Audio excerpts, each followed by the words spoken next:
How do you make kefir? Well, in this video, we're going to show you the steps for what we do. So first of all, I'm going to show you what I have here. So here I've got a bowl with a sieve. I'll be pouring the kefir and the grains into here shortly. I've got my spatula for squeezing the liquid through. Over here, I've got the end result. This will then be filled up later on with kefir once we're finished. Here's what we're going to be processing. So we're taking the lid off here. You might be able to see that we've got all these kind of almost bubbles within here, and that tells me that the kefir is ready. It's the grains have activated what they've needed to within the milk, and it's saying, please turn me into my kefir. And here I've got some milk. In this case, I've got some organic whole milk. My preference is for the raw milk. So we have a supply of raw milk, and when we can, we get the raw milk. That's my first preference, because the raw milk will basically, the milk, it's still alive. Organic whole milk, still pretty good, and the kefir will help reactivate it to some extent. So that's what we'll be using today. I've also got a bottle here of spiced elderberry syrup, and once I've then got my my kefir in my mug, I'll then add a bit of elderberry to it as well. So here we go. First of all, we take the kefir that's been worked on for the last 24 hours. I take off the cloth. Notice that it allows air in and keeps bugs out, basically. So I can take the top off, and then here we have it. The kefir, which I will now take and pour into the sieve. And you might be able to notice this is a plastic sieve. So plastic is the preferred material here. So let's pour all of this in.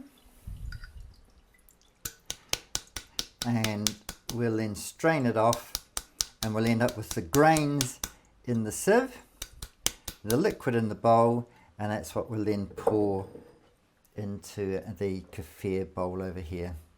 So we're going to now squeeze out the kefir juice. This takes a little bit of time, not too long, but maybe a minute or so. So we're basically putting a bit of pressure on here to force the liquid through. The grains will stay in the top, in the sieve. The liquid then gets pushed out. And just so you don't get confused, they're called kefir grains, but that's got nothing to do with any of the cereals. So if you want to read a bit more about kefir, have a look in the comments. And you can also find some neat stuff on the internet as well that talk about where kefir comes from and the way it's been such a superfood traditionally. So you can see here most of the liquid's gone now. There's very little bit left, and that tells me that we're basically ready to now put the grains back into the jar, where they can then have the next lot of milk to work on. Now, some people at this stage will take the grains from here and they'll wash them in water, but really we think that's quite the no-no. You're just introducing other things which are not going to help the kefir grains. You're possibly introducing other contaminants which you don't really want to have here. So grains are now kind of without the liquid, and we're going to just somehow get them back into the jar. You'll find over time you'll start off with a small amount of kefir grains, and then eventually they'll be growing quite a lot. You can then either take some off and give them to your friends, encourage them to do kefir as well, or you can even feed them to your pet animals. Kefir is good for us, it's also good for them. So the kefir, we'll put the grains back in there. We're going to now pour the milk onto the grains, and I'll then pretty much fill the jar up. Leave a bit of space at the top because it does expand slightly. And then with it being summertime, this will be ready again in another 24 hours or so. So those kefir grains, they will now work on that milk, and they will basically eat off the lactose. So they'll consume the sugars that are in there, and also produce lactic acid. All super things for us, because we don't want the sugars, and we do want things like the lactic acid and tons of probiotics that the kefir gives us. So what's neat about that is that with kefir, even people who are lactose intolerant can say they're okay with kefir. Not everybody, but some are. So we've now got our kefir ready to go over here. I'm finished with the sieve. Just scrape a little bit off the bottom there. And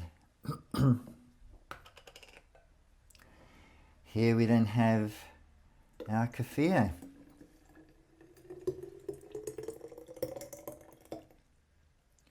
So this is a routine that I do practically every day. When we had more people in the house, I will have been doing 2 jars a day. But for now, we're fine with just the one. So here we've got my kefir, and time to have kefir. So I have about a glass full of it in the morning, and then maybe half in the evening. And I'll pour in just a tablespoon of elderberry syrup, which is really good for you. Now, do you enjoy kefir? That's a bit of a question. So a couple of questions. Do you enjoy kefir? And also, maybe, do you want to save some money? So a lot of this people, supermarkets and so on, are getting in on the bandwagon and saying, oh, kefir, and you can go in there and find all sorts of kefir products now that they've made up with different flavors and so on. Well, if you make it at home, you can avoid the flavoring and the additives that they may put into it. So here we know exactly what we put into the kefir, and we don't put any flavoring in, although that said, the elderberry does provide a little bit of flavoring, but quite often I'll have it without I'll have the elderberry separate and just drink the kefir raw. So, do you like kefir? Well, some people say they struggle. For me, when I drink this now, it's really nice, really enjoyable. It can differ from day to day. Sometimes a bit stronger, sometimes a bit weaker, sometimes a bit more runny, sometimes less so. But great, brimming full of probiotics, good for gut health. So I'm getting a good product. I'm also saving a lot of money, because when you price this drink up in the supermarkets, they do know how to make sure that they can get a good bit of profit from it. That's probably about it for now. So maybe that gives you a bit of an encouragement. But it's a quick, simple thing to do. You can do it daily, and it gives you a ton of good stuff for good gut health. Just need to add something else actually to do with the kefir now that's going to be activating the milk. So you now normally leave this on the side. So you don't go and put it in the fridge and so on. Just can go on the side, on the counter, and in 24 hours and even less in the summer weather, it can be ready to go again. Now, when you're new to kefir though, the last thing you want to do is to take a whole glass of kefir and drink it.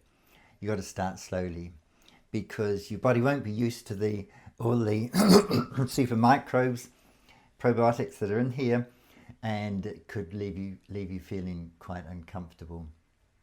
So really, it's just a tablespoon or 2 at a time, just to start to build up gradually. In that case though, it means you're not going to be going through the jar of kefir so quickly. So in those cases, you can actually then, to slow the process down, that's where you might leave this out on the counter for half a day to get it going, then take it, go and put it in your fridge, and that will slow the whole process down so you don't end up wasting a load of kefir because you can only drink a small amount per day. But over a few weeks you should be able to build up a good amount of good volume that you can then drink. So in terms of the taste as well, just to mention that too, so I enjoy it, have no problem at all. I've acquired the taste for it really well. Some people do say though, I don't like kefir. Or for some people, when they do it, it ends up quite cheesy. So there's all sorts of possibilities, and some people do struggle. So I'm not saying that everybody will grow to love kefir, but for those of us who can tolerate it with the taste, it's great.